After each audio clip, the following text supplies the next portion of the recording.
आहे का नाही? संत कबीर म्हणतात, संसार तेरा घर नहीं, दो चार दिन रहना यहाँ, कर याद अपने राज की स्वराज निष्कंटक जहा। मानव तुझे न याद है, तू ब्रह्म का ही अंश है, कुलगोत्र तेरा ब्रह्म है, तू सद ब्रह्म का वंश है। खोपा इनला जसा गिलक्याचा कोसा, पाखराची कारागिरी जरा देख रे मानसा, तिची उलुसीच चोच तेच दात तेच ओट, तुला दिलं र देवान दोन हात 10 बोट। हरे राम राम राम हरे हरे, हरे कृष्ण कृष्ण कृष्ण हरे हरे, हरे राम राम राम हरे हरे, हरे कृष्ण कृष्ण कृष्ण हरे हरे, हरे राम राम राम हरे हरे, हरे कृष्ण कृष्ण कृष्ण हरे हरे, हरे राम राम राम हरे हरे, हरे कृष्ण कृष्ण कृष्ण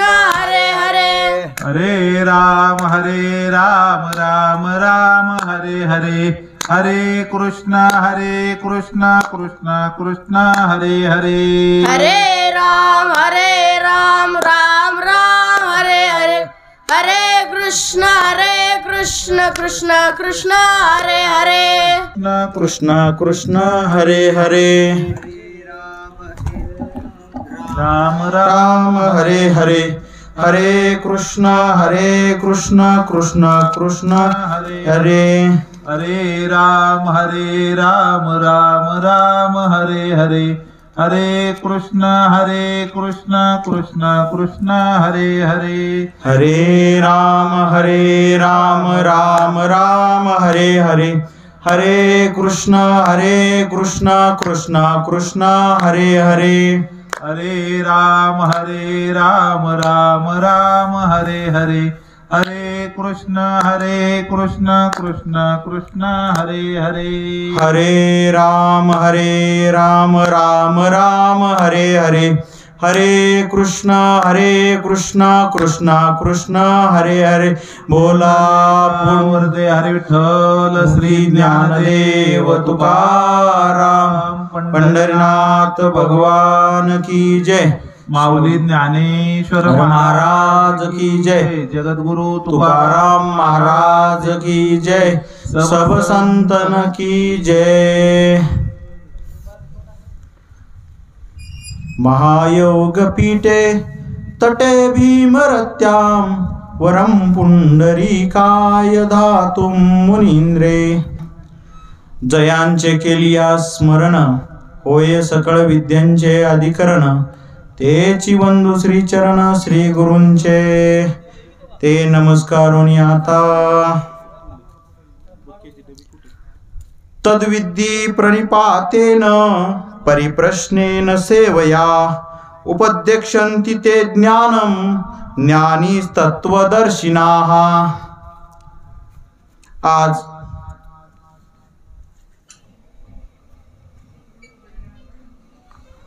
या पवित्र अशा गीता ग्रंथातील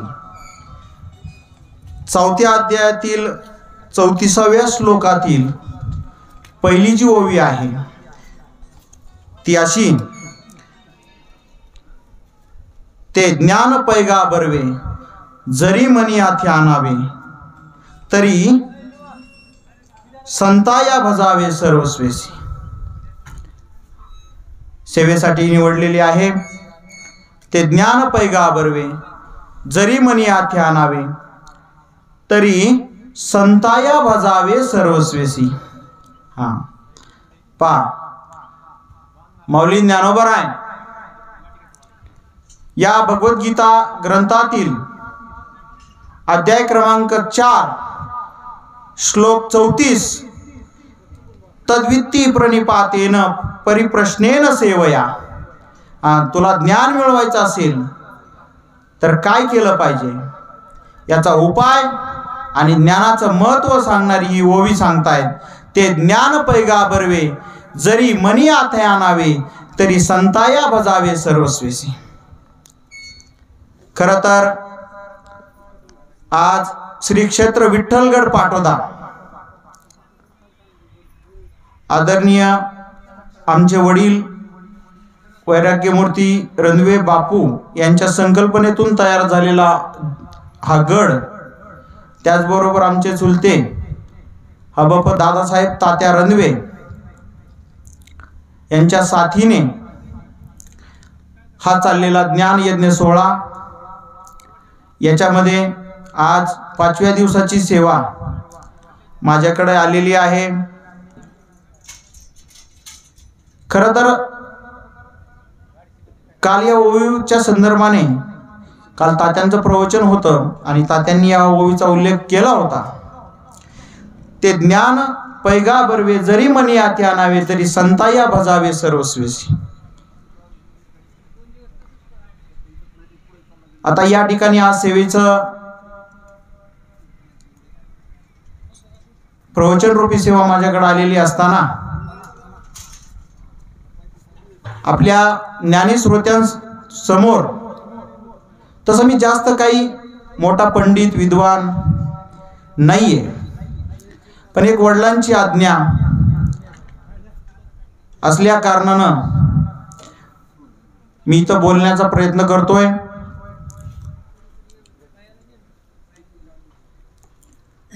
आपल्यासारखे बावणे महाराज आहेत, हबप धनाजी बामदळे सर आहेत, आमचे मार्गदर्शक संत तुल्य जीवन असणारे रघुनाथांना शेवाळे आहेत आणि सर्व श्रोतेगण ज्यांची संतावर भगवंतावर निष्ठा आहे आणि ज्यांचं पुण्य आहे, असे या मंडपामध्ये आमच्या आत्या आहेत, ऐना आत्या, सर्व शिंद्यांना आहेत, सावता महाराज आहेत, जगदीश आहे, शिंदे आहे आणि ज्यांची नावं माहीत नाही ते सर्व भाविक भक्तजन. मला घरी धोका दिला. बर बर, तस काय नाही, वेळेवर आला.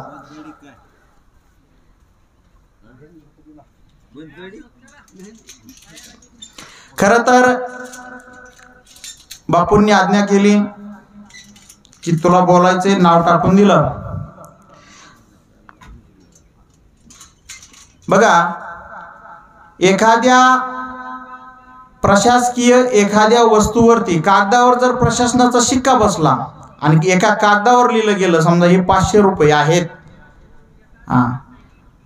मला सांगा रस्त्याने पडलेले कितीही कागद असतात, पण सगळे तुम्ही ते उचलतात का?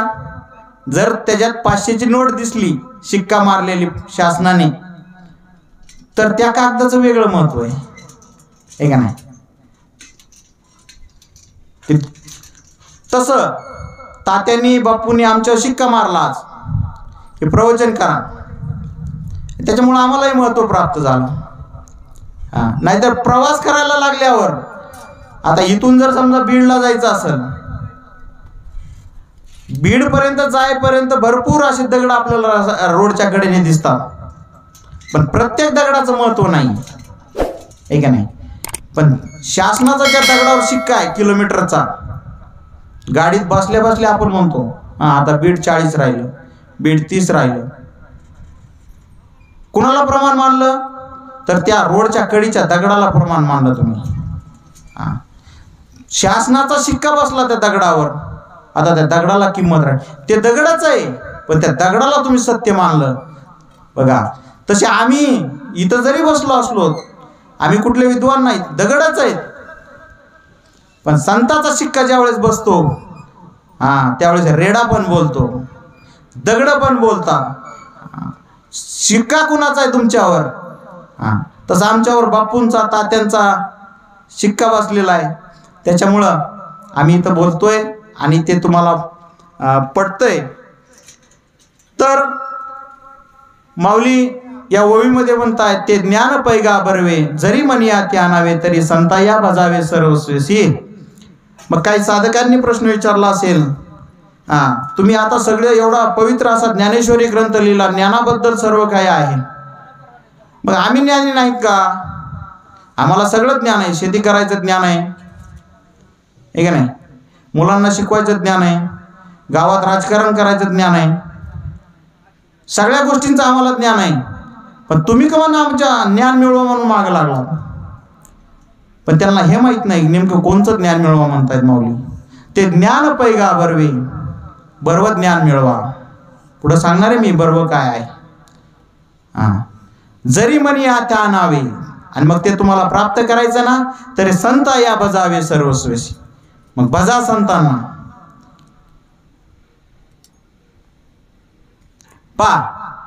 मग काही साधकांनी प्रश्न विचारला, हे ज्ञान का प्राप्त करायचं असं, हे का नाही? मग माऊलींनी सांगितले, आयुष्यविन लक्षणे, शिष्यविन अलंकरणे, ओरेविन वागावणे. आयुष्य एखाद्या व्यक्तीच्या जीवनात भरपूर, मग काही टेन्शन नाही. पण एखाद्याच्या जीवनात बघा, एखाद्या जीवनात आयुष्य असतं पण संपत्ती नसते. काहींच्या जीवनामध्ये संपत्ती आहे पण माऊली म्हणतात आयुष्यविन लक्षणे. राजा होण्याचे त्याचं भविष्य आहे हातामध्ये, संपत्ती आहे, संतती आहे. भविष्यकारांनी सांगितले तुला सगळं मिळणार आहे, पण एक गोष्ट नाही, तुझ्या जीवनात आयुष्याची कमतरता आहे. हे जसं महत्वाचं ठरत नाही. आयुष्यविन लक्षणे, शिष्यविन ओळंकरणे, ओरेविन वागावणे. मग एक आयुष्य जर नसेल तर सगळं व्यर्थ आहे. बघा, ओरेविन वागावणे. एखादी वरात आहे, एखादी वरात आहे, सगळे वराडी मंडळ आहे, नाचणारे बँड आहे, सगळे आलेत. प्रमुख पाहुणे आहेत, पुढारी आहेत, संत आहेत, मंडळी आहेत, आशीर्वाद द्यायला सगळे आले. पण एक त्या वरातीत जर नवरदेव नसेल काही किंमत राहणार नाही, आहे का नाही? तसं एक ज्ञान जर तुमच्या आयुष्यात नसेल, संतांना म्हणायचंय, तर मग तुमच्या जीवनाला काही किंमत राहणार नाही. ते ज्ञान पैगा बर्वे. आणि म्हणून माऊली सांगतायत ते ज्ञान तुम्ही मिळवा. बघा, मग साधकांचा प्रश्न आहे ते ज्ञान का प्राप्त करायचंय. मग माऊलींनी छान ओवी सांगितलं आहे की नाही, ओरेविन आयुष्यविन लक्षणे, शिष्यविन अलंकरे, ओरेविन वागावणे विटंबुगा. तुमच्या जीवनामध्ये एक सगळं काय असेल पण एक ज्ञान नसेल. आता संतांना अपेक्षित ज्ञान वेगळं आहे ना, आपल्या दृष्टीचं ज्ञान वेगळं आहे. पोट भरण्याचं बघा, शिक्षा गुरु आणि दीक्षा गुरु बापू सांगत असतात. संत एक पोट भरण्याचं ज्ञान देणारे एक गुरु वेगळेच आहेत, आणि आत्मज्ञान जीवनाचं कल्याण करून देणारे सद्गुरू वेगळेच आहेत, हे का नाही? सामान्य दृष्टीने आपण सद्गुरू आणि संत हे एकाच प्रकारात मोडतात, थोडासा बदल आहे. ते ज्ञान पैगा बर्वे, जरी मनी आती आणावे तरी संता या बजावे सर्वस्वेसी. बघा, आपण या संसारात आलोत आणि एवढे रममान झालोत की आपण आपल्या स्वस्वरूपाला विसरलो. आणि मग वेळोवेळी संतांना अवतार घ्यावा लागतोय, भगवंताला अवतार घ्यावा लागतोय आणि सांगावं लागतंय ममैव अंश जीवलोके जीवभूत सनातना. तू माझा अंश आहेस हे भगवंताला गीतेत सांगावं लागलंय. संतांनी तुझा त्यांच्या वाङ्मयामध्ये सांगितलंय. ही आठवण करून द्यावं लागते संतांना की ते ज्ञान मिळवा, स्वस्वरूपाचं ज्ञान मिळवा. ते ज्ञान पैगा बर्वे, जरी मनी आत्या नावे तरी संता या बजावे सर्वस्वेसी. मग हे जे विसरलेलं आहेत, मग हे ज्ञान का प्राप्त करायचं, हे का नाही? संत कबीर म्हणतात, संसार तेरा घर नहीं, दो चार दिन रहना यहाँ, कर याद अपने राज की स्वराज निष्कंटक जहा. मानव तुझे न याद है, तू ब्रह्म का ही अंश है, कुलगोत्र तेरा ब्रह्म है, तू सद ब्रह्म का वंश है. निष्कंटक स्वराज्य मिळवायचं असेल, निष्कंटक राज्य मिळवायचं असेल तर ज्ञान प्राप्त कर. मग त्या ज्ञानाची किंमत वेगळी आहे. जगण्याचं ज्ञान सगळ्यांना आहे, लबाडी करायचं ज्ञान बऱ्याच जणांना आहे. उसने घेतलेले पैसे विसरलं म्हणायचं ज्ञान बऱ्याच जणांना आहे. सगळं ध्यानात असतं, आहे का नाही? चप्पल चोरतो दुसऱ्याची आणि पुन्हा म्हणतो कळलंच नाही हो, अंधारात मिळत बसला नाही. अंधारात डोळ्याला दिसत नसलं आहे का नाही तरी त्वचा सांगते ही चप्पल दुसऱ्याची बरं का, घालू नको, तसंच घालतो. हे ज्ञान आहे, पण उद्धाराचं ज्ञान नाही. आणि ते ज्ञान मिळवायचं आपल्याला माऊली सांगतायत. ते ज्ञान पैगा बरवे जरी मनी आती आणावे. मग आता साधकांना प्रश्न पडला असेल, ठीक आहे ज्ञान प्राप्त करायचंय, तुम्ही म्हणताय ते ज्ञान पैगा बरवे जरी मनी आती आणावे. आम्ही बरं आम्हाला ज्ञानाचं महत्त्व पटलं, मग हे ज्ञान म्हणजे नेमकं काय? हां, मग माऊलींनी सांगितले त्यांच्याच भाषेमध्ये, अर्जुना तयाद नाव ज्ञान. 3 प्रकार सांगितले पहा ज्ञानाचे. अर्जुना तयाद नाव ज्ञान एर प्रपंच हे विज्ञान, ते तर सत्य बुद्धी ते अज्ञान हेही जाण. माऊलींनी ज्ञानाचे 3 प्रकार सांगितले, ठीक आहे ना. खरं तर अर्जुना तयाद नाव ज्ञान, खरं तर परमात्म्याला जाणून घेणं, परमात्म्याची प्राप्ती करणं याला ज्ञान म्हटलंय. आणि स्वस्वरूपाला मी कोण आहे याला विसरणं अज्ञान म्हटलं, ठीक आहे नाही. अर्जुना तयाद नाव ज्ञान एर प्रपंच हे विज्ञान. माऊली सांगतात जे डोळ्यांनी दिसतंय, जे डोळ्यांनी दिसतंय ना, ह्या वस्तू दिसतायत, जे दिसतंय हा प्रपंच याला विज्ञान म्हटलंय. अर्जुना तयाद नाव ज्ञान एर प्रपंच हे विज्ञान, ते तर सत्य बुद्धी ते अज्ञान हेही जाण. आणि हे जे दिसतंय यालाच खरं मानणं, हे कधीच नष्ट होणार नाही. जे डोळ्याने दिसतंय हे अबाधित आहे असं ज्या वेळेस वाटतं, आपलं हे शरीर कधीच मरणार नाही, हे अमर आहे, हे की नाही, असं ज्या वेळेस वाटतं त्यावेळेस माऊलीने सांगितलं हे काय आहे? अज्ञान आहे. ते तर सत्य बुद्धी ते अज्ञान हेही जाण. पहा आता या ज्ञानावर बोलत असताना सर्व ज्ञानी मंडळी समोर आहे. प्रत्येकाला जन्माला येऊन 3 गोष्टी मिळवाव्या वाटतं. एकतर कुणालाच मरावं वाटत नाही, प्रत्येकाला अमर व्हावं वाटतंय. मरण कुणालाच नकोय, आहे का नाही. दुसरी गोष्ट सर्वांना प्रत्येकाला सर्वज्ञ व्हावं वाटतंय. आणि तिसरी गोष्ट आहे सर्वाला आनंदी व्हायचंय. मरण कुणाला नकोय, सर्वज्ञ प्रत्येकाला व्हायचंय आणि आनंद सर्वांना प्राप्त मिळवायचा. आता इथं या ठिकाणी मी मंडपामध्ये बसलेले जेवढे सज्जन आहात त्यांना सोपा प्रश्न विचारतो, तुम्ही आनंदी आणि सुखी आहात का? नाही. बघा छातीवर ठोकपणे सांगणारे फक्त काही विरळच असतील की आम्ही सुखी आहोत. पण संत म्हणतात अवघे चित्र लोक आनंदाची आता चरणी जगन्नाथा चित्त ठेल, आहे का नाही. देव संत, हां, जीव काय म्हणतोय? जीव आनंदाच्या शोधात आहे. हां, देव म्हणतोय मी आनंद स्वरूप आहे, सच्चिदानंद रूपाय, हे का नाही. आणि संत म्हणतात आम्हाला आनंदाचा लाभ झालाय.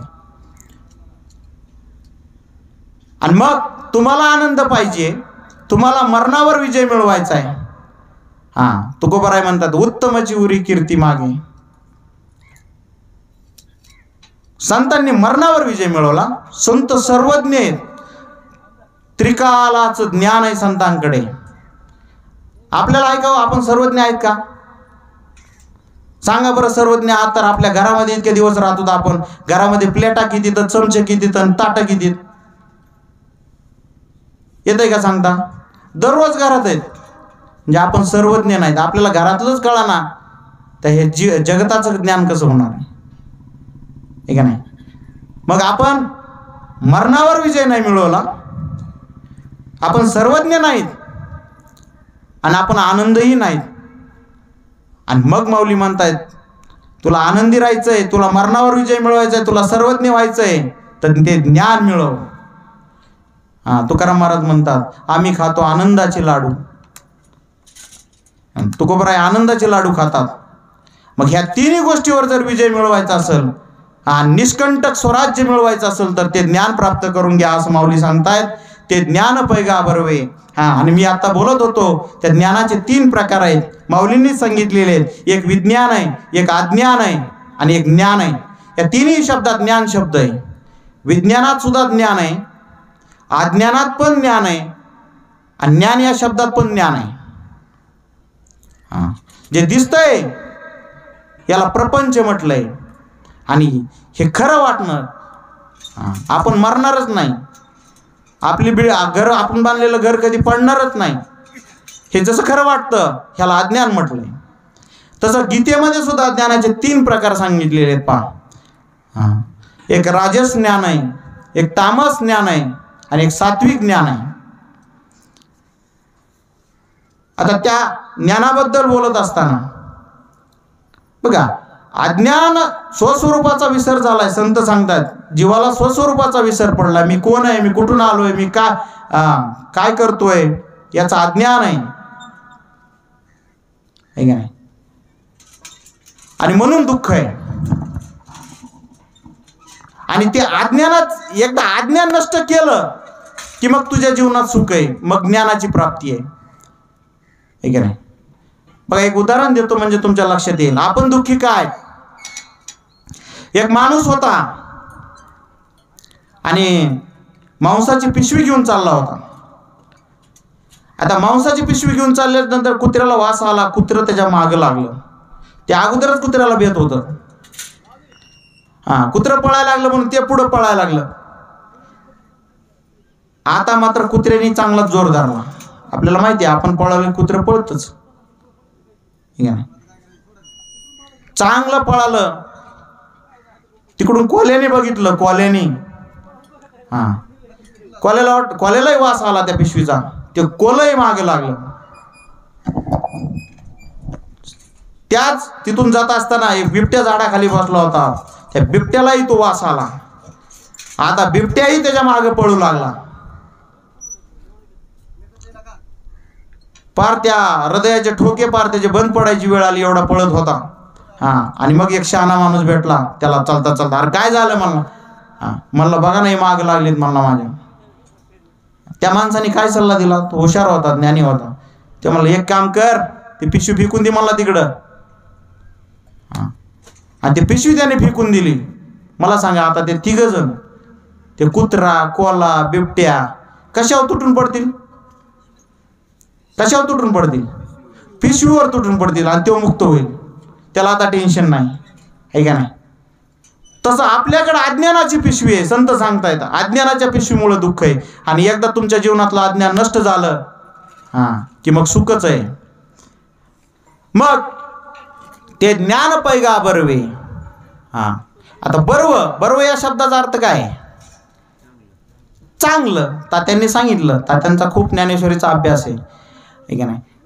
बर्व या शब्दाचा अर्थ आहे चांगलं ज्ञान. मग चोरी करणं हे ज्ञान नाही का.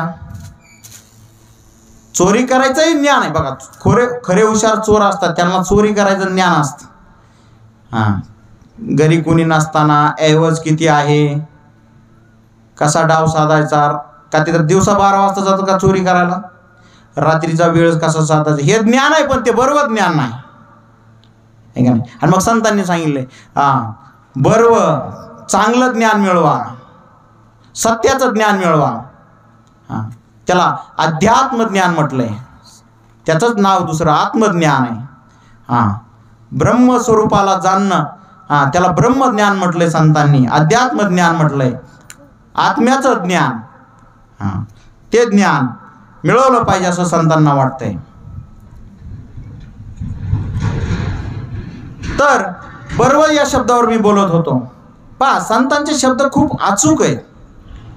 ते ज्ञान पैगा बर्वे, तिथं नुसतं असं नाही म्हटले ते ज्ञान मिळवे, आहे का नाही. ते ज्ञान पैगा बर्वे. बर्वे म्हणजे चांगलंच ज्ञान मिळवलं पाहिजे तुम्ही. संतांनी साधारणतः 3 बर्वा शब्द वापरला. एक भगवंतासाठी बर्वा शब्द वापरला. पहा, एक शब्द भगवंताच्या नामासाठी बरवा वापरला आणि एक शब्द संताच्या संगतीसाठी बरवा वापरला. बघा आता सर्वजण रूपाचा अभंग म्हणतात. रूप पाहता लोचनी सुख झाले ओ साजनी, तुहा विठ्ठल बरवा तुहा माधव बरवा, तुहा माधव बरवा तुहा माधव बरवा. हनुमान महाराज आलेले आहेत तिथं, उत्कृष्ट गायक आहेत. त्यांच्यासारखं आम्हाला नाही गाता येणार आहे का नाही, पण महाराज या ठिकाणी विठ्ठलाला आणि माधवाला बरोबर म्हटलंय संतांनी, आहे का नाही. पुढं काय म्हणतात बघा. नाम बरवे रूप बरवे, नाम बरवे रूप बरवे, दर्शन बरवे कानडियाचे. त्या भगवंताच्या नामाला बरोबर म्हटलंय, संतांनी कुणालाही बरोबर म्हटलं नाही. अजून संताच्या संगतीला बरोबर म्हटलंय.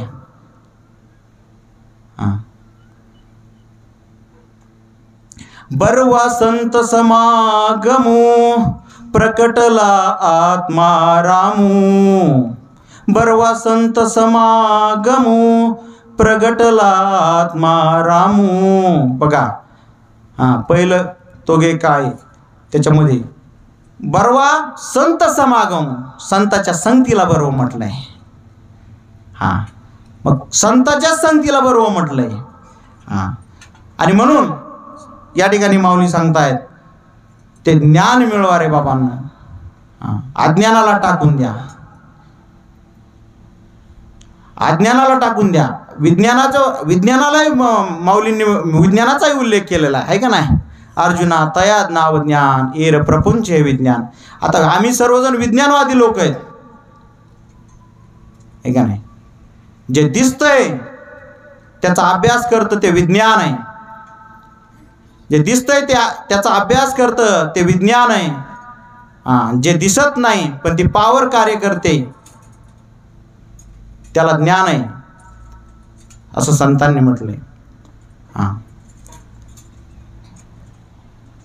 पा ज्ञान तर सर्वांनाच आहे. एखादा म्हणतो आमचा पोरगा खूप ज्ञानी हो, इंजिनियर झाला, काय आर्किटेक्ट जबरदस्त, काय बिल्डिंग बांधतो छान. संत बहिणाबाई म्हणतात अरे माणसाने घर बांधणं काय विशेष आहे.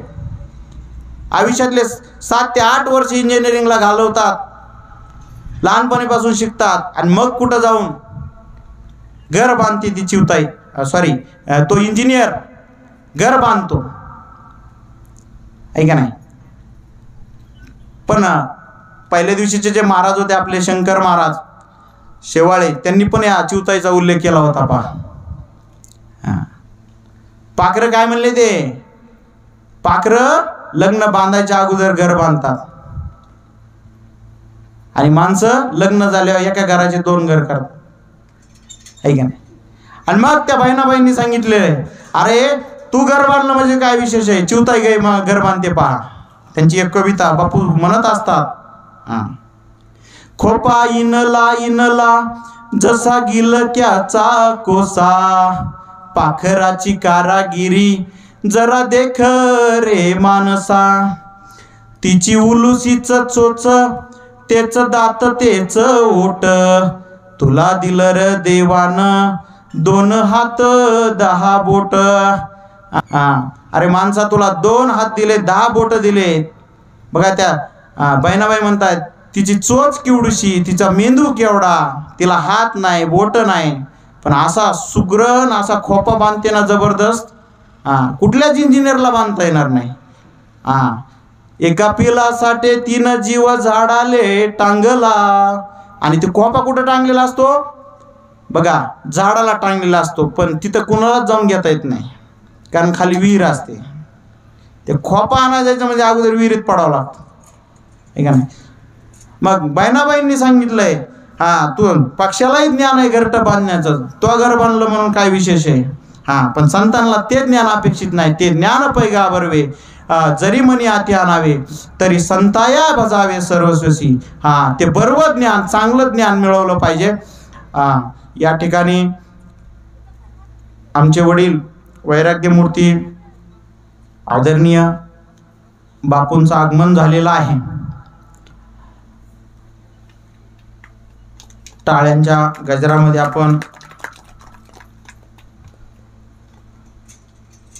आता मी सुरुवातीलाच म्हणलं की जसं रोडच्या कडेने जाणाऱ्या एखाद्या दगडावर शिक्का असतो शासनाचा, हे का नाही, बीडला जायचं असेल तर 30 किलोमीटर 40 किलोमीटर, मग त्या दगडाला आपण सत्य मानतो, हे का नाही.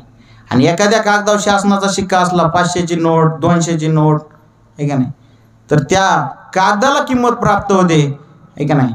तसं आम्ही दगडच आहेत, पण मी सुरुवातीला सांगितलं आमच्यावर बापूंचा तात्यांचा, हे का नाही, शिक्का असल्यामुळं आता आम्हालाही महत्त्व प्राप्त व्हायला लागलेलं आहे. आणि म्हणून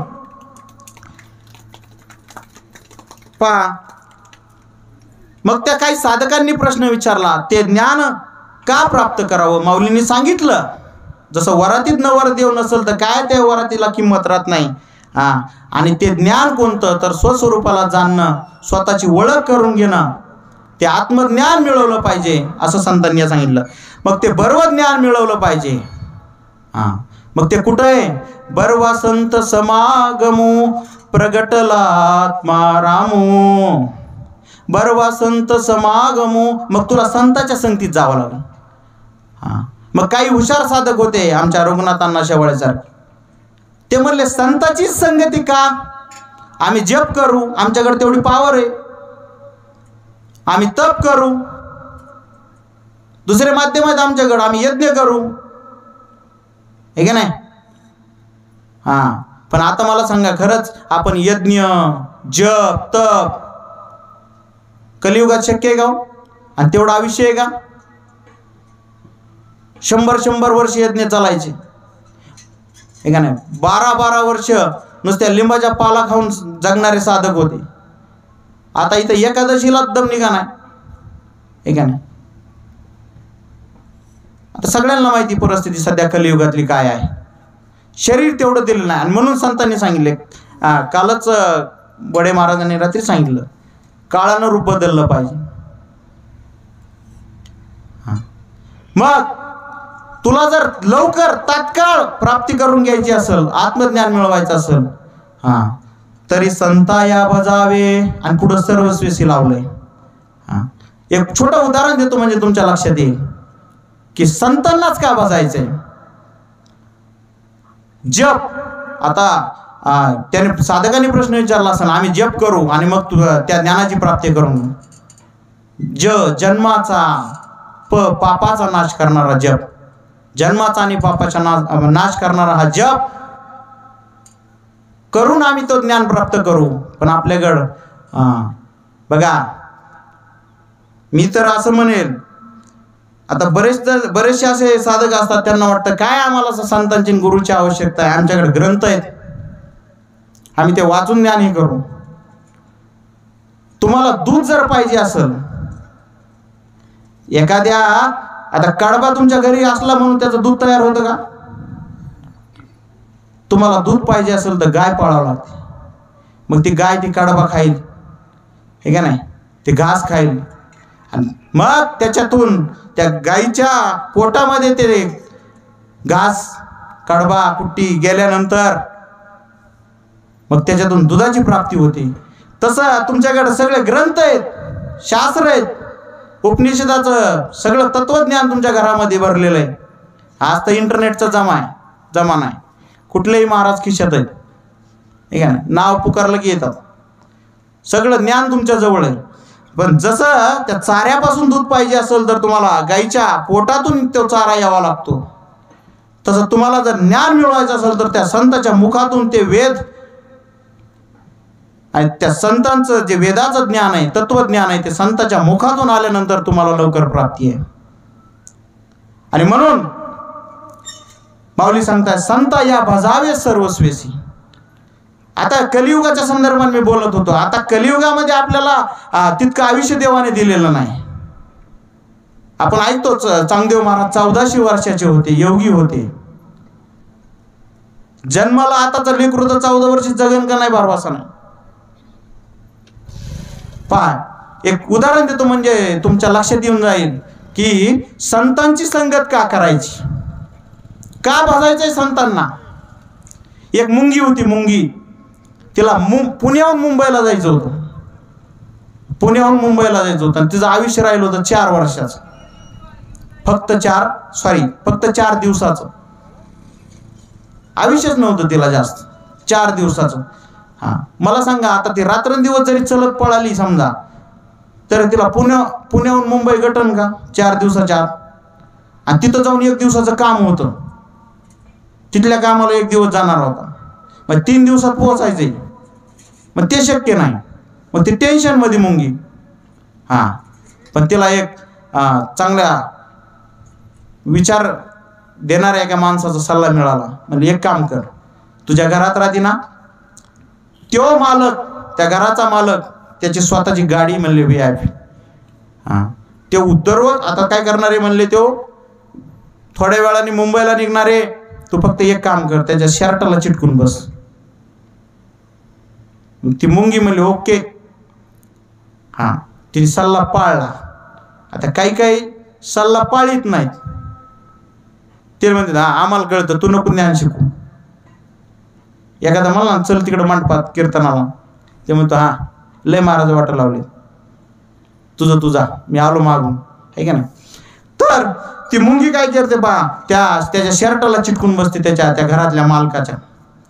हां, आणि मग 2 तासात तिथून हायवेने गाडी मुंबईला जाते. मला सांगा, आता त्या मुंगीने काय केलं नेमकं? काहीच नाही, फक्त चांगला विचार घेतला आणि त्या मालकाच्या शर्टाला चिटकून बसली. जी मुंगी 3 दिवसात रात्रंदिवस पळून जाणार नव्हती, ती मुंगी 2 तासात मुंबईला गेली.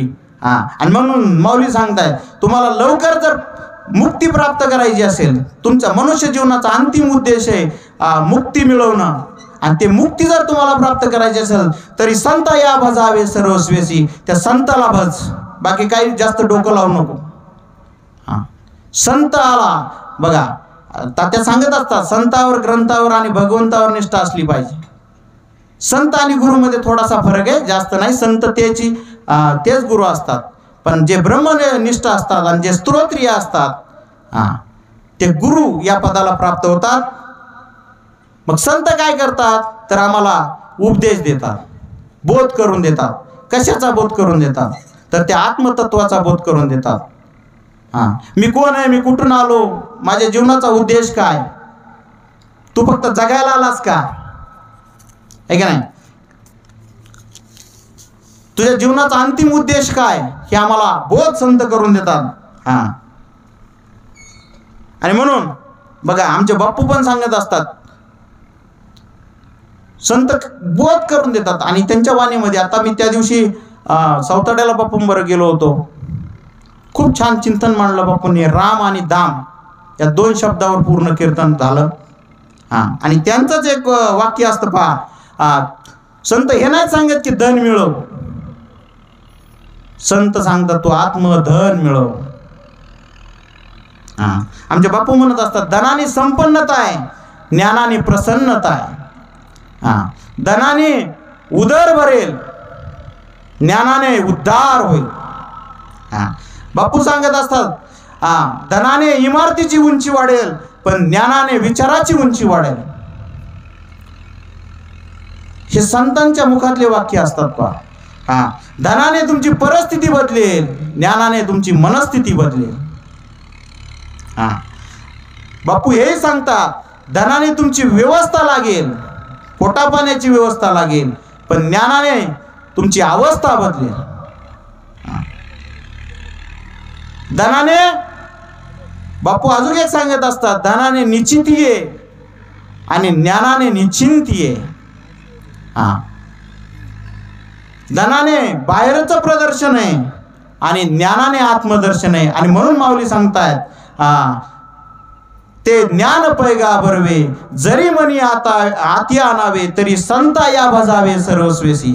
हां, हा बोध करून द्यायचं काम संत करतात, म्हणून संता या भजावे सर्वस्वेसी माऊलीने या ठिकाणी शब्द उच्चारलेला आहे. हा, संतालाच भजायचंय. संत म्हणजे गुरु. आणि थोडासा बदल आहे मी सांगितलं. मग त्या बोध कोणत्या रूपाने देतात? तसं जर पहा, संत शब्दाने बोध देतात, स्पर्शाने बोध देतात आणि त्यांच्या नेत्राने कृपा दृष्टीने बोध देतात. त्याचबरोबर चौथी एक गोष्ट आहे, संकल्पाने बोध देतात. माऊलींनी ज्ञानेश्वरीत वर्णन केलेलं याच. हा, मी सुरुवातीला काय सांगितलं तुम्हाला? 4 प्रकार सांगितले. संत बोध देतात. कशाने देतात? पहिला बोध कोणता सांगितला? शब्दाने. लक्ष आहे ना तुमचं? मग सांगता यायला पाहिजे होतं. शब्दाने. हा, कोणते शब्द आहेत? अयम आत्मा ब्रह्म, तत्वमसी, हे का नाही? शब्दाने दिलेलं ज्ञान आहे. बोध करून देतात शब्दाने. हा, बघा, ढग गरजतात पावसाळ्यात आणि मग त्या मोराला ज्ञान होतं की आता पाऊस येणार आहे आणि मग ते पिसारा फुलवतं आणि नाचायला लागतं, हे का नाही? जगदीश कोणचं रे ते मोराचं गाणं? नाच रे मोरा आंब्याच्या वनात. शिंदेचं लक्ष आहे पहा. हा, मग ते मेघाची गर्जना म्हणजे शब्दरूप आहे. मग त्या मोराला ज्ञान होतं, शब्दाने ज्ञान होतं. तसं संत आम्हाला शब्दाने ज्ञान करून देतात. तूच ब्रह्म आहे, तत्वमसी, अयम आत्मा ब्रह्म. हा, हे वेदांचे 4 महावाक्य आहेत. शब्दाने, स्पर्शाने. दुसरा बोध आहे स्पर्शाने. संतांना परीस म्हटलंय पहा. हा, परीस काय करतो? हनुमान महाराज येवले परीस लोखंडाला जर त्याचा स्पर्श झाला तर त्याचं सोनं करतो. हा, पुन्हा त्या सोन्याला दुसऱ्या सोन्याला जर करायचं सोनं म्हणलं तर ते शक्य नाही. पण परिसाकडे तेवढी ताकद आहे. हा,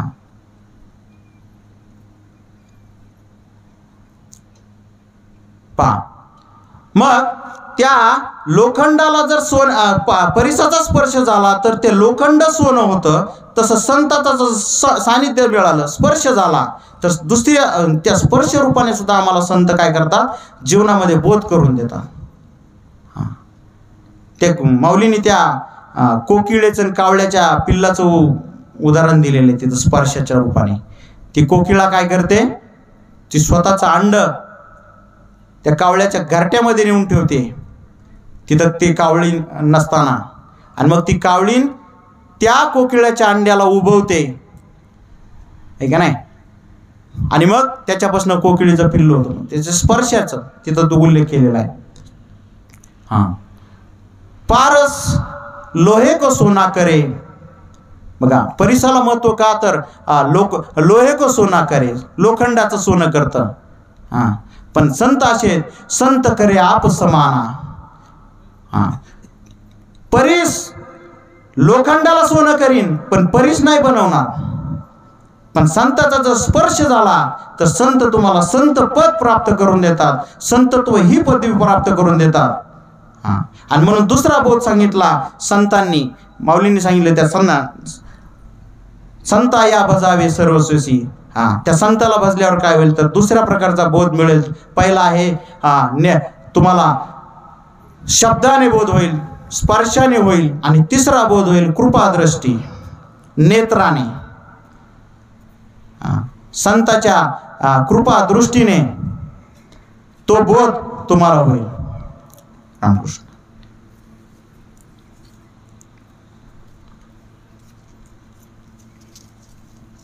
पा कासवीन असते, कासवीन. ते कासवी जी असते ना, पिल्लाला तिच्याकडे स्तन नाही दिलं देवाने तिला. आमचे आदरणीय श्रीरंगांना जाधव आलेले आहेत. मी अण्णाची बऱ्याच वेळ झालं वाट बघत होतो. तर कृपादृष्टी काय असते संतांची याच्या संदर्भाने थोडंसं एक उदाहरण देतो. त्या भगवंताने त्या कासवीला स्तन दिलेलं नाही आणि लेकराला दूध पाजता येत नाही तिला, पण तिच्याकडे एक शक्ती दिली आहे पहा. हा, कृपादृष्टी. ते पिल्ला असे तिच्या समोर येतात आणि मग ते नेत्राने त्या पिल्लाला निहाळते आणि त्या पिल्लाचं पोट भरतं पहा. ही जो एक कृपादृष्टी संतांचं अजून एक वैशिष्ट्य आहे. हा, बघा, शब्द, स्पर्श आणि नेत्र कृपा दृष्टी करतात संत आमच्यावर. आणि चौथी गोष्ट आहे संकल्प रूपाने बोध करून देतात. माऊलींनी उगाच शब्द लिहिलेला नाही, संता या बजावे सर्वस्वी. तिथं असं नाही म्हणले वकिला या बजावे, डॉक्टर या बजावे, पुढारी या बजावे, हे का नाही, संता या बजावे. मग संकल्पाने, संकल्प काय असतो बघा, एखादा जादूगार असतो, त्याच्या संकल्प शक्तीने पाहिजे ती वस्तू तयार करतो. म्हणाल ती तिथं मंडपात तयार करण्याची त्याच्याकडे ताकद असते, आहे का नाही. पण ती वस्तू दुसऱ्याला वापरता येईल का नाही, किंवा त्या वस्तूपासून दुसरी वस्तू तयार होईल का नाही हा प्रश्न आहे. पण संतांचं तसं नाही. संत संकल्पाने आपल्याला बोध करून देतात. पहा, आद्य गुरु शंकराचार्य त्यांच्या जीवनातला एक प्रसंग सांगतो मी. संकल्प काय असतो. त्यांचा एक शिष्य होता गिरी नावाचा, आणि ब्रह्मसूत्राचा पाठ ते करायचे. ते विद्यार्थ्यांना पाठ द्यायचे. आता इतके आद्यगुरु शंकराचार्याचे शिष्य म्हणजे ते काय साधे विद्वान होते का. शिष्यांनी ग्रंथ लिहिले होते. मी मग सांगितलं संत आणि गुरुमध्ये थोडासा बदल आहे. जे ब्रह्मनिष्ठ असतात, स्तोत्रीय असतात, त्यांना गुरु या पदापर्यंत ते गुरु या पदावर गेलेले असतात. आणि मग तो गिरी नावाचा एक त्यांचा शिष्य होता, तो अज्ञानी होता, ज्ञानी नव्हता. त्याच्याकडे कामं कोणते असायचे, मठातली सेवा करणं, ठीक आहे नाही, शंकराचार्यांची ते कपडे वगैरे असतील धुणं, त्यांची सेवा करणं, त्यांना लागणाऱ्या वस्तू पूजेच्या काही आणून देणं. बाकीचे मग जे तत्वज्ञानी ग्रंथ लिहिणारे शिष्य होते, पण त्यांचं एक वैशिष्ट्य होतं आद्य शंकराचार्याचे, ते गिरी येऊस तर पाठाला सुरुवात करीत नव्हते. मग बाकीचे जे सुज्ञ शिष्य होते ते म्हणायचे काय त्या गिऱ्याचं घेऊन बसले, आम्ही एवढे विद्वान पंडित म्हणले, ग्रंथ लिहिले आपण, आपल्यासाठी कधी थांबत नाहीत म्हणले. आणि हे येऊस तर म्हणले पाठच सुरुवात होत नाही. मग यास माईक बीक जोडून दिला का शहाण्या शिष्याने, म्हणले करा सुरू करू. मग ते शंकराचार्य म्हणले ते गिरी आला खरं, ह्याच्या कपाळावर आट्या आल्या. मला आमचे ग्रंथ पाठ झालेत आणि ह्यांना उठसूट त्या गिऱ्याचं पडलेलं आहे. मग त्या कपाळावरच्या आट्या बघितल्या, म्हणले आज गिरीलाच बोध करायला होतो म्हणले. गिरी तिकडं नदीत कपडे धुत होता. शंकराचार्य उठले, खाली बसले, आणि तिथून संकल्प केला आणि कृपा करून टाकली. ते घाट चढत असतानाच त्या गिरीच्या जीवनात बोध प्राप्त झाला. तिथूनच ते ब्रह्मसूत्राचा संस्कृत मधले श्लोक म्हणतच आला. आणि म्हणले बस तिथं स्टेजवर.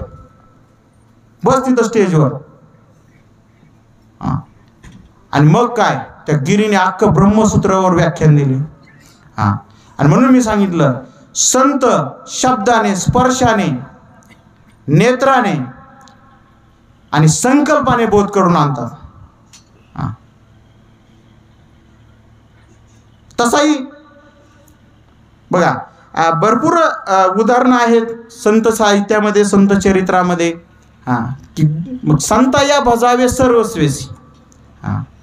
एकतर आपण गीतेमध्ये बघतो ज्ञान, बघा या ओळीमध्ये ते ज्ञान पैगा बरवे. सुरुवातीलाच खरं म्हणजे ते ज्ञान का मिळवायचं असा साधकांनी प्रश्न केला. मग त्यावेळेस भगवंताने सुद्धा गीतेत सांगितलं होतं अर्जुनाला, नाही ज्ञानेन सदृशम पवित्रमेव विद्यते तत्स्वयं योगसिन सिद्धाः कालेन आत्मनि विंदती. ज्ञान म्हणजे काय त्याचाही शिष्याला बोध झाला. आता पटलं बरोबर ज्ञान म्हणजे काय. मग संत काय करतात, संतांना भजल्यावर काय होतं आणि संतांना का भजायचं. जसं त्या वेदाचे, जसं गाईच्या पोटातून तो चारा आल्यानंतर दूध रूपाने बाहेर पडतं, तसं हे ग्रंथ संतांच्या मुखातून आपल्याला जर ऐकायला मिळाले तर मग आपल्यामध्ये सुद्धा तो बोध निर्माण होतो. म्हणून संता या बजावे, आणि पुढं सर्वस्वीची हा शब्द लावला आहे. सर्वस्वी, सर्वस्व, कायेनं, वाचेनं, मनानं,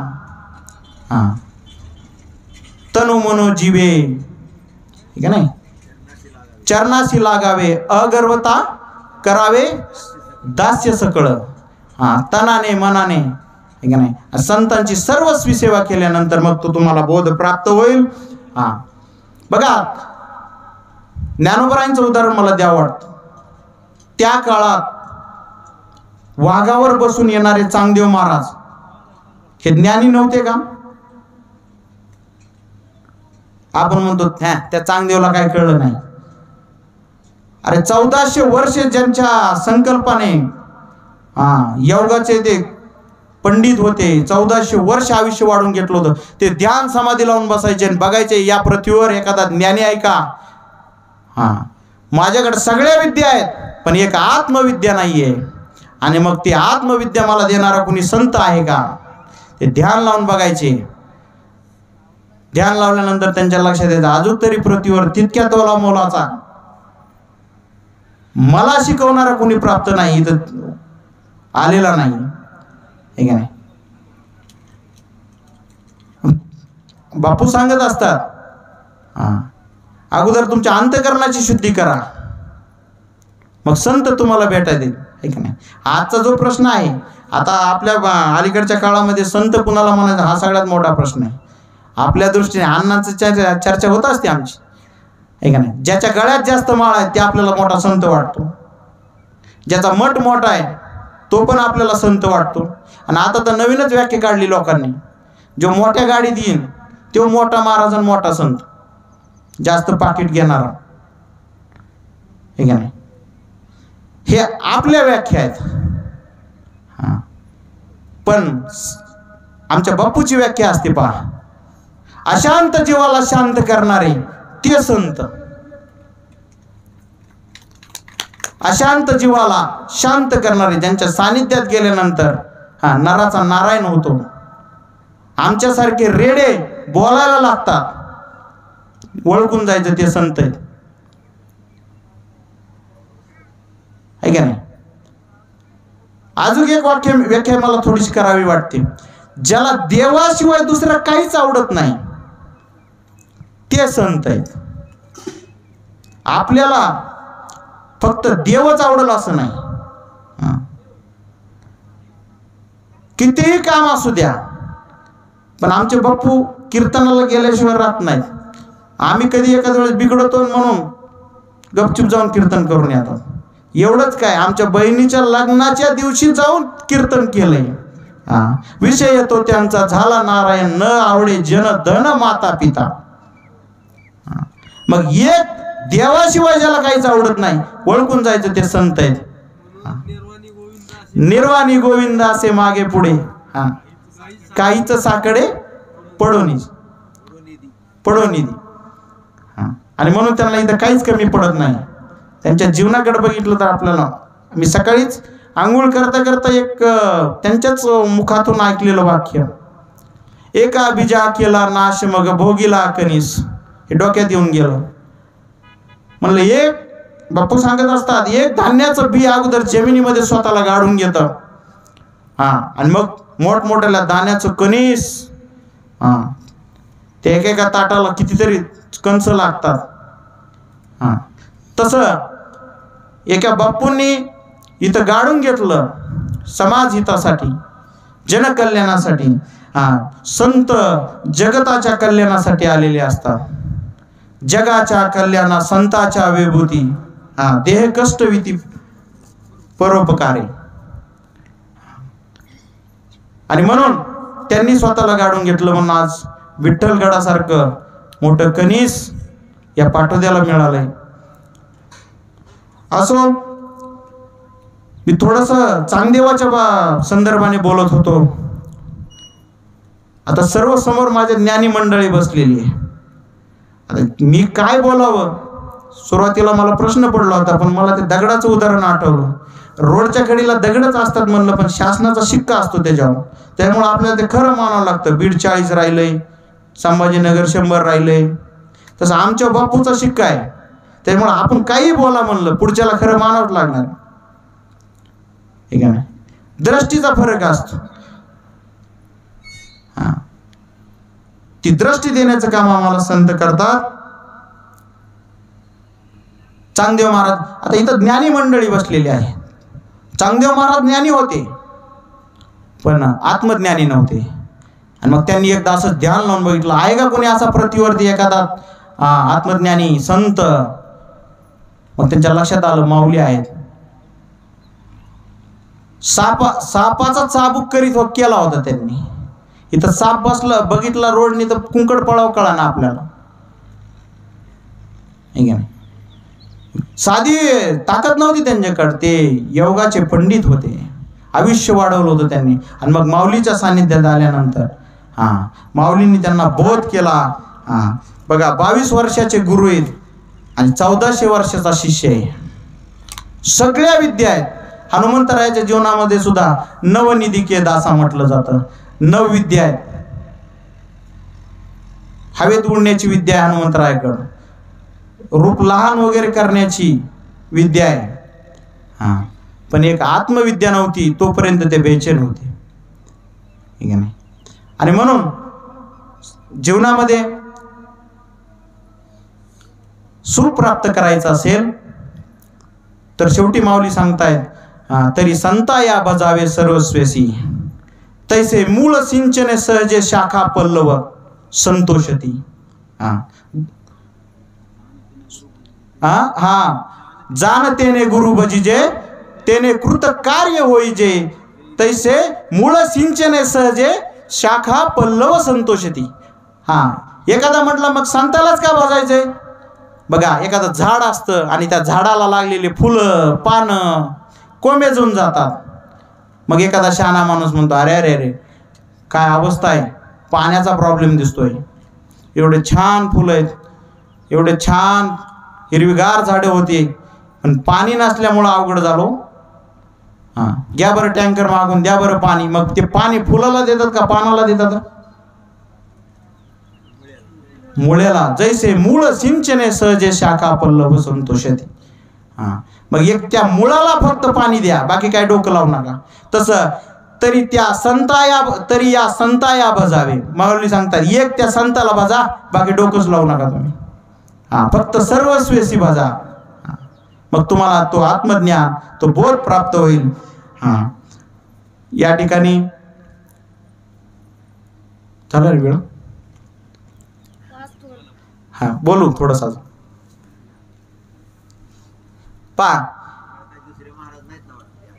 आज सस्ते महाराज आलेले नाहीयेत, त्यांचा काही संपर्क व्हाय नाही.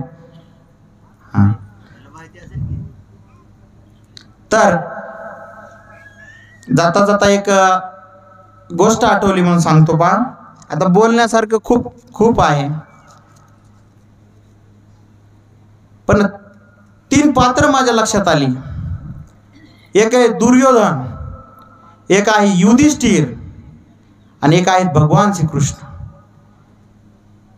तू देवस्वरूप आहेस, तू देवस्वरूप आहे, तू देव पदाला प्राप्त हो, असं बऱ्याचदा आपण बापूंच्या मुखातून ऐकलेलं आहे.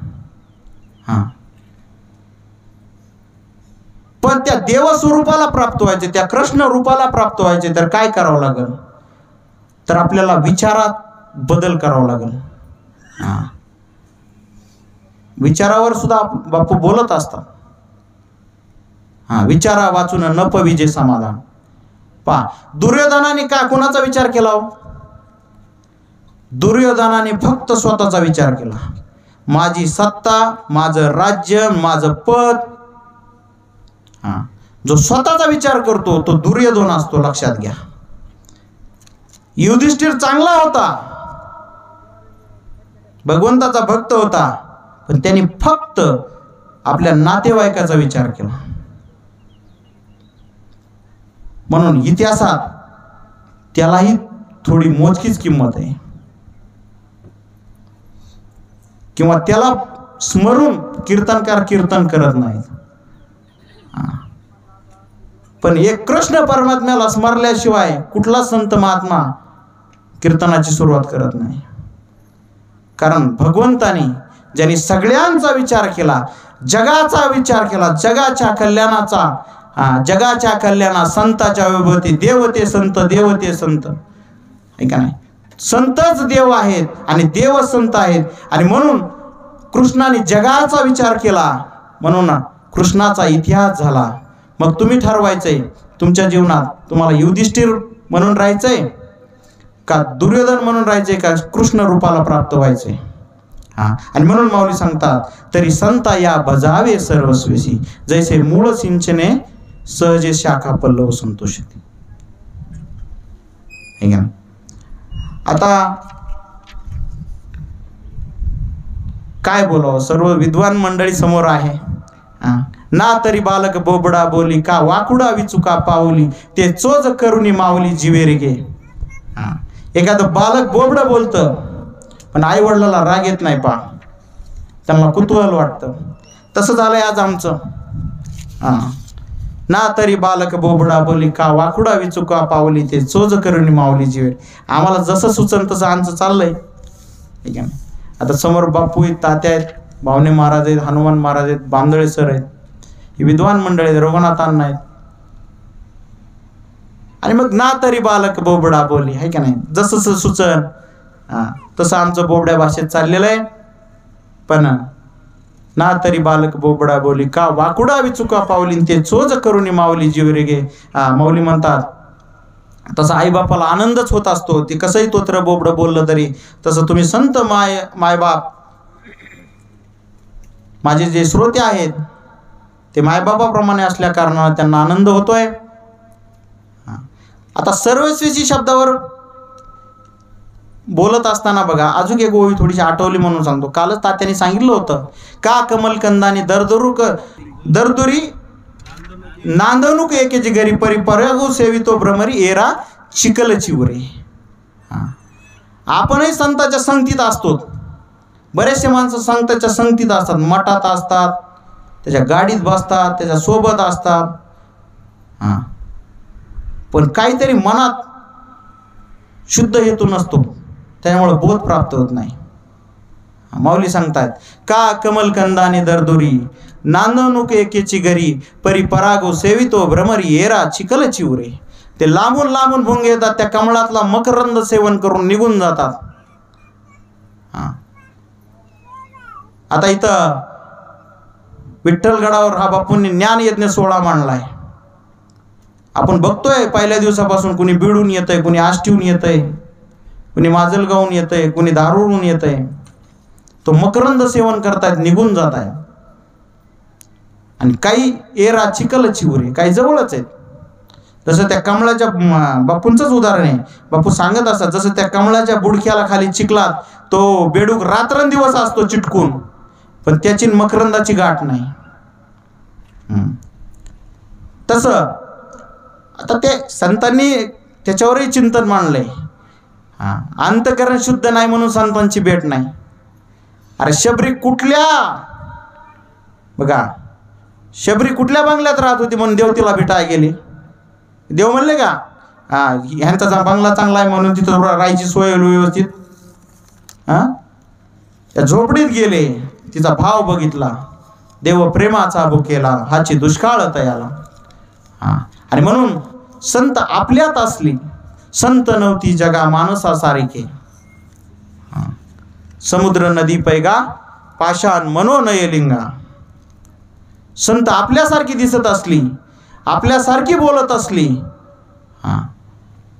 पण त्यांची किंमत वेगळी असते. हे सामान्याच्या बुद्धीच्या पलीकडचा विषय असतो. एका दुधापासून ताक निघतं आणि एकाच दुधापासून लोणी निघतं.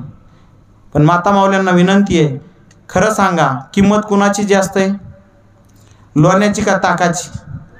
लोण्याची. दुधापासूनच दोघंही निघला, आहे का नाही? तसं एका त्या परमेश्वराचे लेकर असले तरी संतांची किंमत वेगळी असते.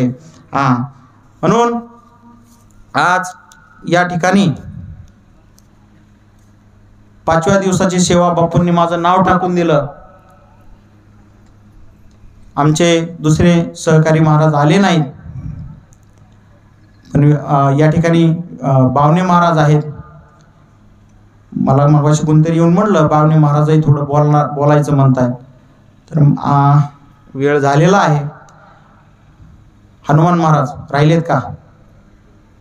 तर मी थांबतो आता. किती बोललं तरी बघा, समुद्रात समुद्रात 2-4 घागरी टाकले म्हणून समुद्राला काय फरक पडणार आहे का? हां, तसं इथं ज्ञानाचे सागर असणारी मंडळी आहे. इथं आमच्या 2-4 घागरीचं कुठं काय घेऊन बसला आहे का नाही? हां, पण बापूंचंच एक उदाहरण असतं पहा. जसं 100 घागरीमध्ये पाणी भरलं, एक सूर्य 100 घागरी 100 वेळेस दिसतो. पण त्या 100 घागरी जर त्या समुद्रातून बाहेर काढल्या तर त्या घागरीतलं पाणी, त्या घागरीतल्या पाण्यात ज्या गोष्टी मिळणार आहेत त्या समुद्राच्या पाण्यात मिळणार आहेत, ठीक आहे. तसं अजून आम्ही घागर स्वरूपाने आहोत. हां, सागर व्हायचं आहे आम्हाला, ठीक आहे. तर जे काही चांगलं बोलण्यात गेलं असेल तर ते सर्व संतांचं आहे. माझ्या वडिलाची मिराज शिका देवा या न्यायाने, ठीक आहे नाही. आमच्या वडिलांनी जे विठ्ठल नामाचं व्रत हाती धरलेलं आहे आणि त्यांनी माझं नाव टाकून दिलं, त्या निमित्ताने, त्या अनुषंगाने त्यांची आज्ञा म्हणून या ठिकाणी मी आज बोललेलो आहे.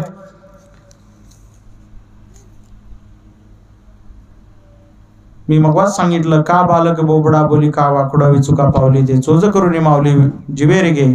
जरी काय चुकून जर अल्पबुद्धीने जर गेला असेल तर क्षमा मागतो आणि जे काही चांगलं आहे ते सर्व माझ्या साधू संतांचं आहे असं सांगतो आणि थांबतो. बोला पुंडलिक वरदेव हरिविठ्ठल श्री ज्ञानदेव तुकाराम पंढरीनाथ भगवान की जय. सब संतन की जय. आत्ताच या ठिकाणी आमचे सुपुत्र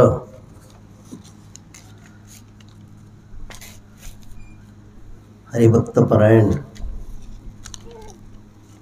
तुकाराम महाराज रंधवे हे नाही चालत. कोणता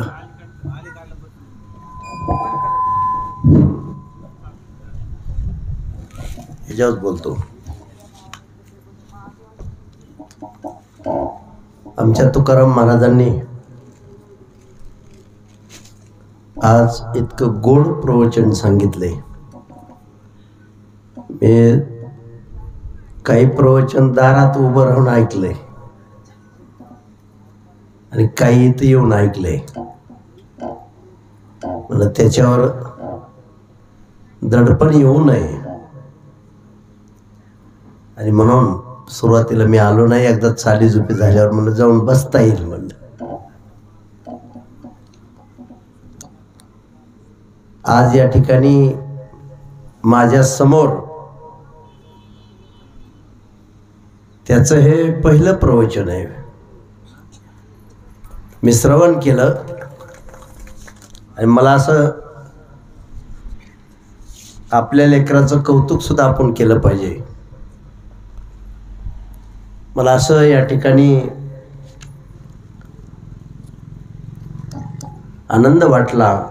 भाग गेला सिन गेला अवघा झाला आनंद. आपला जो विचार आहे, माझं जे मनोगत आहे ते आता पूर्ण झालं म्हणायला काही हरकत नाही. कारण आता मला काळजीच राहिली नाही. आणि वर घ्याव ये तुम्ही काय. तर आज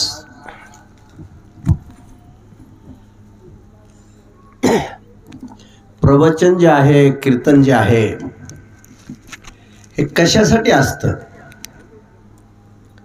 हा कर्मणुकीचा विषय नाही. कीर्तनाद्वारे, प्रवचनाद्वारे आत्मबोध झाला पाहिजे. मी कोण आहे, मी आलोय कुठून, मला जायचंय कुठं, मला करायचंय काय, शेवटी काय, भगवंताचं माझं नातं काय, माझं स्वरूप काय, माझं सामर्थ्य काय, माझा स्वभाव काय, या प्रश्नाची उत्तरं माणसाला मिळाली पाहिजेत. आणि मग या आत्मबोधामुळं, या आत्मदर्शन झाल्यामुळं, आत्मज्ञान झाल्यामुळं, कणाकणात माझा भगवान हे ब्रह्मज्ञान झाल्यामुळं माणसाच्या जीवनातील शोक, भय, चिंता आणि दुःख नष्ट होत असतं. आणि यासाठी हा सगळा पारमार्थाचा खटाटोप आहे. परमार्थ हा प्रतिष्ठा मिळवण्यासाठी नाही, परमार्थ हा पैसे मिळवण्यासाठी नाही. परमार्थाचा एकमेव उद्देश आहे, परम म्हणजे श्रेष्ठ, अर्थ म्हणजे प्राप्ती. त्या श्रेष्ठाची अनुभूती आपल्याला आली पाहिजे. मी कोण आहे? मी सच्चिदानंद आहे. ज्याला देव देव म्हणतात तो देव आणि मी दोन नाहीत हा बोध होणं. आणि सदानंदी जीवनामध्ये आनंदाच्या मस्तीत जीवन जगणं हा परमार्थाचा खरा उद्देश आहे. आणि या ठिकाणी मला जे अपेक्षित प्रवचन होतं आणि ते प्रवचन आमच्या तुकाराम महाराजांनी आपल्या सर्वांच्या साक्षीने सांगितले. तुम्ही सुद्धा दर्दी आहेत सगळे. माझ्या सानिध्यातला माझा भक्त, माझा सहकारी, माझ्यावर प्रेम करणारे तुम्ही सर्व मंडळी, मला गॅरंटी आहे तुम्ही आत्मबोधावरच माणसाला निघून सोडणार. जीव का दुःख भोगतोय? फक्त तो स्वतःला विसरलाय, स्वरूपाला विसरलाय म्हणून जीव दुःख भोगतोय. आणि तुकाराम महाराजांनी ते तिथून मी ऐकलं ते बोलत होते सुरुवातीला. आणि म्हणून माझी जी अपेक्षा आहे ती आज पूर्ण झाली. मला खात्री आहे की उत्कृष्ट प्रवचन तो आता सांगू शकतो, उत्कृष्ट बोलू शकतो, उत्कृष्ट कीर्तन सुद्धा करू शकतो. हो. आणि आपल्या सर्वांचाच आशीर्वाद, माझा तर आशीर्वाद आहे पण तुमचा सर्वांचा आशीर्वाद, साधू संतांचा कृपा आशीर्वाद भरभरून त्याला प्राप्त व्हावा अशी मी माझ्या पंढरीच्या राजाकडं, पांडुरंगाकडं, विठ्ठलाकडे प्रार्थना करतो. या ठिकाणी त्याने एक दोन उदाहरण फार छान दिली. संत काय करतात? परेश लोखंडाचं सोनं करतो, पण त्या परेशाला सोनं झालेल्या लोखंडाला पुन्हा परेश नाही करता येत. पण या जगामध्ये साधू संतांची कृपा जर झाली तर ही जी माणसं आहेत ही संत होऊ शकतात. परीस लोखंडाचं सोनं करील पण संत रूपी परीस आपणा सारिके करीती तत्काळ नाही काळ वेळ तया लागे. संत सामान्य जीवाला संतच बनवतात, बनवू शकतात. आणि संत बनवण्यासाठी साधू संत त्याला आत्मबोधावर आरूढ करतात, जागा करतात, जागृती देतात. अरे तो हिन नाही दिन नाही. सहज माणूस म्हणतो आपलं काय खरंय बाबा, समजा जेव्हा स्वतःला विसरलाय, आपलं काय खरंय म्हणतो माणूस. पण संतांच्या लक्षात येतं की अरे हे स्वतःला विसरलाय. म्हणून म्हटलं विसरली तया थोर झाली हानी. खोट्याला खरं मानतोय आणि खऱ्याचा तपास नाही म्हणून जीव दुःख भोगतोय. अज्ञान एकमेव कारण आहे दुःखाचं, अज्ञान. कसलं अज्ञान आहे? आत्मस्वरूपाचं अज्ञान आहे. आपण हीन नाहीत, दीन नाहीत, आपण जीव नाहीत, आपण शिव आहेत, आपण देह नाहीत, आपण देव आहेत. आणि एकदा का मी हीन नाही, दीन नाही, मी जीव नाही, मी शिव आहे, मी देह नाही, मी सुद्धा देवच आहे, मी सच्चिदानंद आहे, मी आत्मा आहे, मी अमर आहे, मी अजर आहे, मरणारा मी नाही आहे, मरणारं शरीर आहे, शरीर मी नाही. आणि हा बोध ज्यावेळेस माणसाला होतो त्यावेळेस माणूस शोकातून, भयातून, चिंतेतून नक्कीच मुक्त होतो. आणि बोध जर नाही झाला, आत्मबोध जर नाही झाला, आत्मज्ञान जर नाही झालं, माणसाने काही बी मिळून द्या तो बेचैन दिसणार. शास्त्र कशासाठी? आत्मबोध होण्यासाठी. स्वतःचा खरा परिचय झाला, माणूस परेशानीतून मुक्त झाला. आपला खरा परिचय आहे, मी आत्मा आहे, आत्मा सत्य आहे, मी सच्चित आनंद स्वरूप आहे. पण मी आत्मा आहे, मीच आनंद स्वरूप आहे, मी सुख स्वरूप आहे. आनंद बाहेर नाही आहे, आनंद स्वरूपच मी आहे. म्हणून देवाची प्राप्ती म्हणजे आनंदाची प्राप्ती. तोच परमात्मा आत्म्याच्या रूपाने इथं बसलेला आहे. आणि हा बोध जगाला व्हावा याच्यासाठी प्रवचन कीर्तन आहेत. आणि हा बोध झाला, संसारात राहून जीवनमुक्तीचा आनंद आहे. आणि इथंच आनंद मिळाला, तो आनंदाच्या मस्तीत राहिला की समजायचं तो आत्मज्ञानी आहे. त्याला कळतंय तुमचा आत्मा आणि माझा आत्मा एक आहे, कणाकणात माझा भगवान आहे. आणि मग जन्म मरण रूपी चक्रातून त्याची सुट्टी आहे.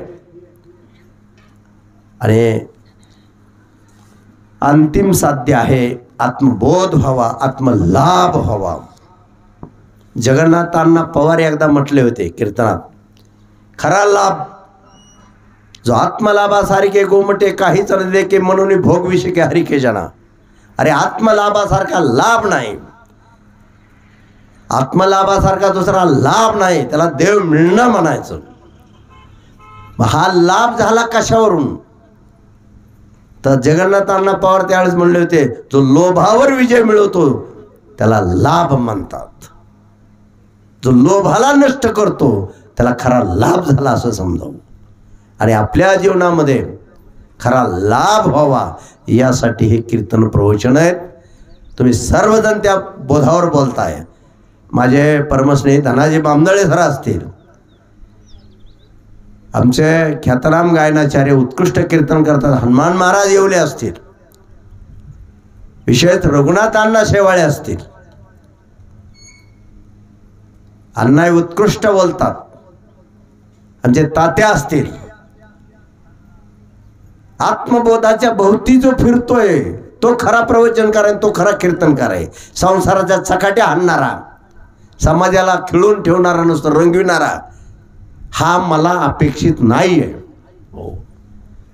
आणि जसं जसं तुम्ही सत्याकडे, देवाकडे आत्मदर्शन करून देता समाजाला, तसं तसं तुम्ही महान होताल, तुमची महानता सिद्ध होईल. पण या ठिकाणी माझी जी अपेक्षा होती की कुठल्या तरी माझ्या मुलाने कीर्तन प्रवचन करावेत, आणि मला खात्री आहे माझी तिन्ही पोरं कीर्तन प्रवचन करतील. हो ठीक आहे, काही दिवस माणसाला ते आवडत नसतंय, काही प्रारब्धाचा भोग असतो, काही दिवस माणूस थोडा दूर जातो. आता संकट येत असतात पण जात असतात. तर या ठिकाणी तुकाराम महाराज यांनी आपल्या सर्वांच्या साक्षीने मला आनंद वाटावा अशा पद्धतीने आपला विचार मांडलाय. तो मला खूप आवडलाय. खरं म्हणजे पित्याने फार कौतुक करू नये, पण आणखीन तो उच्च कोटीचा विचार त्याच्याकडे यावा म्हणून त्याला सुद्धा मी मुडकीत घालणारा नाही, मी नावं ठेवत बसणार नाही, मी शाबासकी देणारा महाराज आहे. कोणी बी असू द्या. आपल्या लेकराचं आपण का कौतुक करू नये?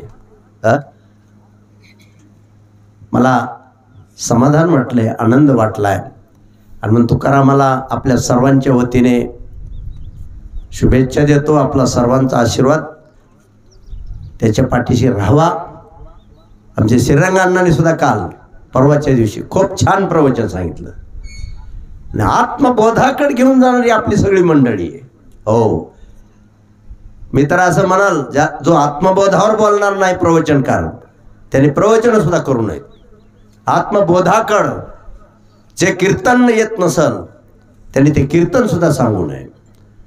कारण कीर्तन प्रवचन हा करमणुकीचा विषय नाही, शोक भय चिंता आणि दुःख याच्यातून मुक्त करणारा विषय, सदानंदी तुम्हाला ठेवणारा विषय. खरं ज्ञान झालं की सदा आनंद आहे.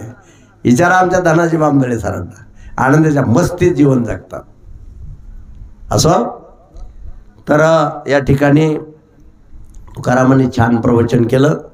माझ्या जीवनात पहिलं हे प्रवचन, मी त्याचं प्रवचन कधीच ऐकलं नाही पुढं बसून, आज पहिली वेळ आहे. त्याने याच्या अगोदर 2-3 प्रवचनं केलेत, पण मी नव्हतो. पण 23ला केलंय का? आमचे जगदीश महाराज म्हणले 23ला केलंय, पण माझ्या गैरहजेरीत केलंय. त्याला नोंद ठेवावं लागेल ना सगळी.